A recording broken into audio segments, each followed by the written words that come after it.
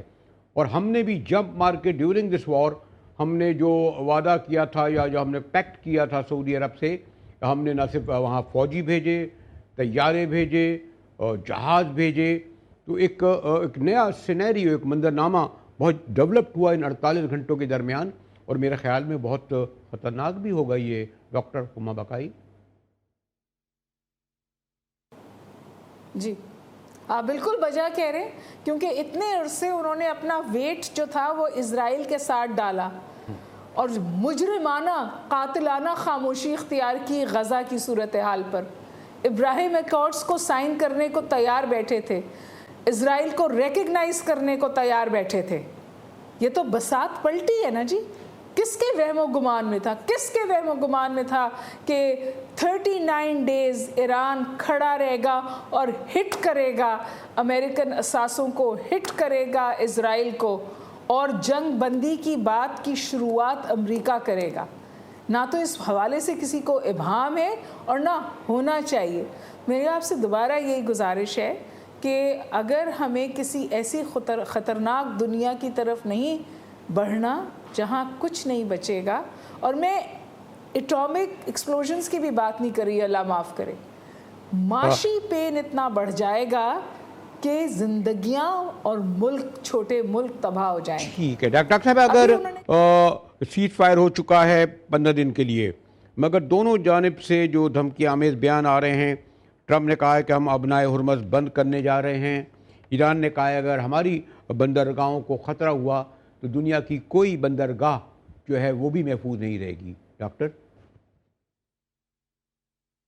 حالات اچھے نہیں ہیں، انڈیکیٹرز اچھے نہیں ہیں، لیکن کوششیں بہت تیز ہیں کہ نہ صرف یہ کہ یہ سیز فائر 15 دن قائم رہے، بلکہ اگر ٹوٹل جنگ بندی نہیں ہوتی تو کم از کم سیز فائر ضرور ایکسٹینڈ ہو.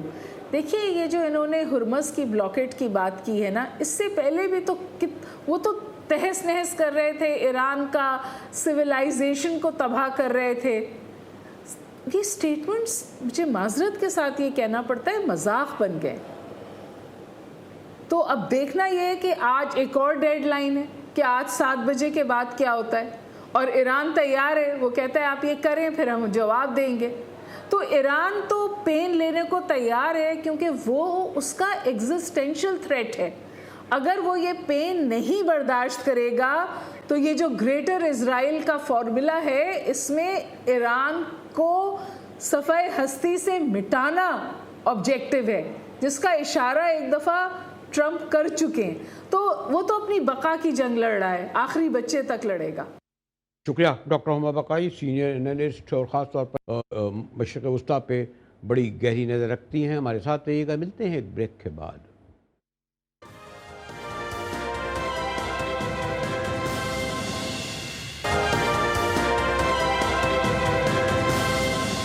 جی ٹی وی میں ایک بار پھر مجاہد ولی آپ کو خوش آمدید کرتا ہے. ہمارے ساتھ سینئر جرنلسٹ واشنگٹن سے انور اقبال موجود ہیں، تاجر نگار ساجد تارڑ نے بھی ہمیں جوائن کیا ہے.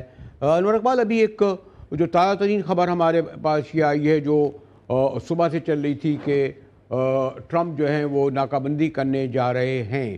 مجھے نہیں پتا کہ اس کا یعنی یہ کوئی جنگ کا پیش خیمہ ہوگا، اس کا جواب کیا ہوگا، کیونکہ ایران کہہ چکا ہے کہ اگر ہماری بندرگاہ بند کی تو ہم ساری دنیا کی بندر کر دیں گے.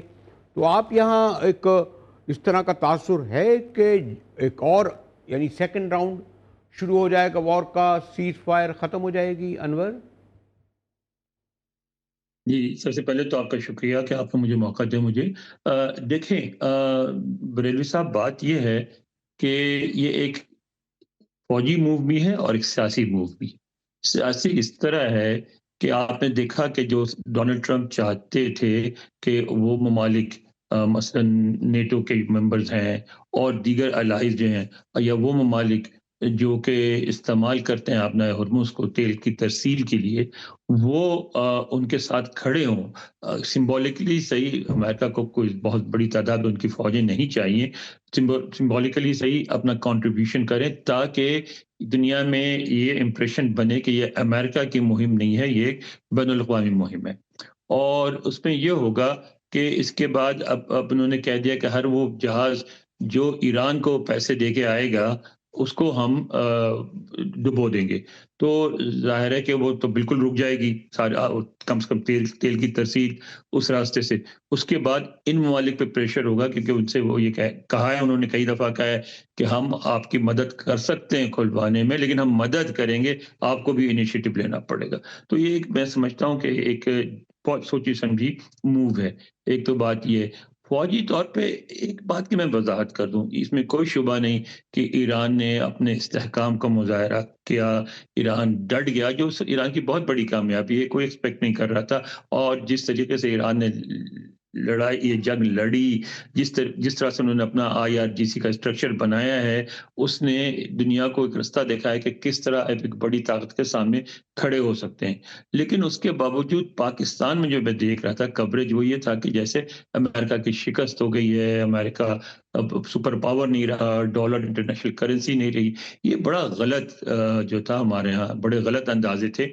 امریکہ اب بھی سب سے بڑی پاور ہے، امریکہ اب بھی سب سے بڑی فوجی پاور ہے، اب بھی سب سے بڑی اکنامک پاور ہے، اور اب بھی اس کے پاس اتنے ہتھیار اور اتنے جہاز موجود ہیں کہ وہ مسلسل ایران پہ بمباری کر سکتا ہے۔ لیکن اس کا یہ مطلب نہیں ہے کہ بمباری کرنے کا فیصلہ کر ہی لیا گیا ہے۔ میرا خیال ہے ابھی مزید وقت دیں گے ایران کو انور آپ کا ایک اوپینین ہے۔ طاہر صاحب ایک تھوڑا سا میں یہ بھی جاننا چاہتا ہوں، جیسے ہمارے یہاں تو اوپینین یہی ہوا ہے، بنا ہے اس مذاکرات کے دوران کہ ایران جیسا ملک جو پوری معیشت بھی اس کی اتنی اسٹرانگ نہیں ہے، ہتھیار بھی اتنے اسٹرانگ نہیں ہیں، وار بھی لڑتا رہا ہے، لیکن اسے سیاسی اور اخلاقی فتح ہوئی ہے۔ امریکہ یا ویسٹ میں کیا پبلک اوپینین یا میڈیا اوپینین ہے؟ وہ یہ سمجھتے ہیں کہ جیسا کہ انور کہہ رہے ہیں کہ نہیں، امریکہ کی ابھی بھی بالادستی ہے، ابھی بھی وہ پاور ہے، اور کوئی اس کی سبکی نہیں ہوئی ہے اس مذاکرات کے بعد؟ دیکھیں، اس میں دو چار میں نئے جو چیزیں آپ کے سامنے رکھنا چاہوں گا۔ ایک تو ایران کے پاس لوز کرنے کے لیے کچھ نہیں ہے۔ امریکہ ابھی تک، میں اس چیز سے ایگری کروں گا کہ US is still the sole superpower on the planet. اور دوسرا اس میں یہ عرض کرنا چاہوں گا کہ امریکہ کے اندر اگر دیکھا جائے تو ایوریج امریکن وہ جنگوں کے خلاف ہیں۔ ابھی تک فال آف کابل کے زخم ہرے ہیں ابھی تک، اور جنگ سے پہلے بھی نمبر 1 ایشو ایوریج امریکن کا انفلیشن تھا۔ اب وہ اس میں مزید اضافہ ہو چکا ہے مہنگائی کا، اور در حقیقت لوگ چاہتے ہیں کہ جلد از جلد امریکہ اس جنگ سے نکلے اور موو فارورڈ کرے ٹورڈز الیکشن، یا اپنی مہنگائی کو کنٹرول کرے۔ تو در حقیقت یہ جنگ آج میں بلکہ ایک تو وال اسٹریٹ جرنل کا حوالہ دینا چاہوں گا، اور اس کے بعد آپ کو میں اکانومسٹ کا حوالہ دینا چاہوں گا۔ دونوں کے اندر آرٹیکل اگر دیکھے جائیں تو اس میں نظر یہ آتا ہے کہ کوئی کلیئر ویژن موجود نہیں ہے، کوئی ایگزٹ اسٹریٹجی موجود نہیں ہے۔ ایک ٹویٹ جو آتی ہے صبح ڈیفرنٹ ہوتی ہے، شام کو ڈیفرنٹ ہوتی ہے، اور ابھی آبنائے ہرموز کو اس کو سیل کرنا، بند کرنا، تو اس میں در حقیقت دیکھیں گلف کنٹریز کا تیل بھی تو باہر نہیں جائے گا ایران کے ساتھ، اور اس میں یورپ اس وقت جو ہے، اب دیکھیں ایران نے دوسرا اپنا کارڈ کھیلا ہے کہ انہوں نے کہا کہ UK اور فرانس کے شپس وہاں سے نکلیں اور وہ تیل لے سکتے ہیں، وہاں سے گزر سکتے ہیں، لیکن وہ جائیں گے کہاں؟ امریکہ ان کو روکے گا۔ اب ایران نے بھی وہی ایک ٹرمپ کارڈ کھیلا ہے جو پہلے امریکہ اور اسرائیل کھیل رہا تھا کہ یہ آپس میں لڑیں ایک دوسرے کے ساتھ، گلف کنٹریز، تو اب وہ بھی یہ چاہتے ہیں کہ UK اور فرانس کے شپس یہاں سے نکلیں اور آگے امریکن شپس ان کا گھیراؤ کریں، اور ان کے اندر جو ہے رفٹ پیدا ہو۔ دوسری طرف ڈونلڈ ٹرمپ صاحب پر پریشر کریٹ کرنے کی کوشش کر رہے ہیں کہ میرے اپنے ایلائز، جس میں گلف کنٹریز بھی اور یورپین بھی، ان کو چوک کیا جائے اور یہ ہمارے ساتھ شامل ہو کے ایک بڑا الائنس بنایا جا سکے۔ تو مختلف سینیریوز موجود ہیں، لیکن یہاں تک تو ٹھیک ہے طاہر صاحب، لیکن انور جو ہمارے یہاں جو مثلا یقیناً ایک دا اونلی شیعہ اسٹیٹ جسے کہتے ہیں وہ ایران ہے، اور پہلے ایک یہ تقسیم بھی رہی ہے ہمارے اس طرف ریجن میں، مشرق وسطیٰ میں، خاص طور پر عرب ملک میں، اسلام ملک میں، لیکن مجھے لگتا ہے کہ